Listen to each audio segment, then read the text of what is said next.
So today I just want to talk about my process of drawing a cat every day since the beginning of this month. So I've just been drawing kitties with with brush and ink. And I've been just trying different poses, sometimes adding a little bit of shading, sometimes just sticking with just black and white. And I'm going to walk you through what I use and talk about what I've learned through making all of these different kitties. Okay, so today we're going to talk about why I started drawing kitty cats. So basically, I started painting cats this month because there's an art market at my school at the end of October, and I decided that I wanted to make cat themed products. Initially, I didn't really plan on drawing a cat every day, but it ended up being a lot of fun, so I just kind of kept going with it.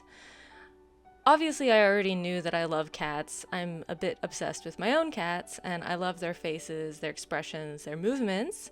But this really just reminded me how much I really love animals and just looking at animals through pictures, taking my own pictures of animals that I see, and then really trying to capture a mood or a personality. So, one thing I learned is that I know from here on, I really want to make more work with different kinds of creatures. I've struggled for a long time trying to do a lot of different things, always feeling like I needed to improve. I have done a lot of human, drawing figure challenges and figure sketchbooks only. I've been practicing landscapes a lot this year. I've also tried building or drawing architecture and buildings, and although I think it's still important to try and learn new things, and I still like those things too, I really feel excited about the idea of just pursuing something that I already know that I really love. Another thing I learned was how important it is to just keep an exercise really simple. So I already go to school and I work part-time. So by using the same sized postcard paper, only one brush, and the same ink, it made it very easy for me to start every day. I knew my subject and I knew my materials right away. So another thing, though, I think that I was a little surprised by, and I don't know why, I always get surprised by this, but drawing for me is so relaxing, especially when I'm drawing animals. So every time I finished a drawing session, I just felt better. I think that maybe sometimes creative people, we get all of this pent up energy and we get kind of over stressed about making something perfect and beautiful, and then we don't even start.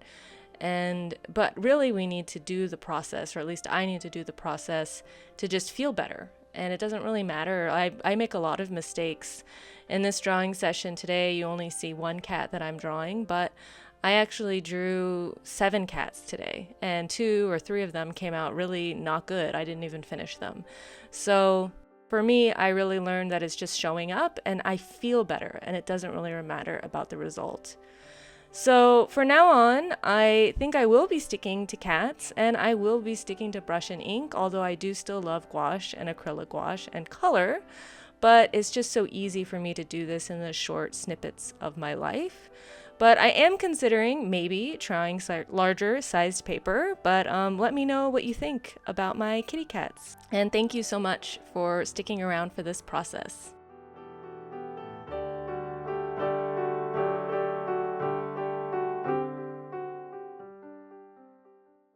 So I walked you through my kitties, and I feel like I made 5 that I'm happy with. This is one is I'm most satisfied with. I think this one came out really cute and very chunky. And I would say altogether, I was about 50 minutes of drawing, including some of the mistakes or the ones that I was not satisfied with. And some of these I might add a little bit of a background to. I haven't decided yet. But I hope you enjoyed watching me paint some cats. And now I think I'm going to spend some time with my cat, Zook. He says bye. Bye. Bye, Zook. What, Zook? Zook. Yeah, there we go. All right. Thanks for watching.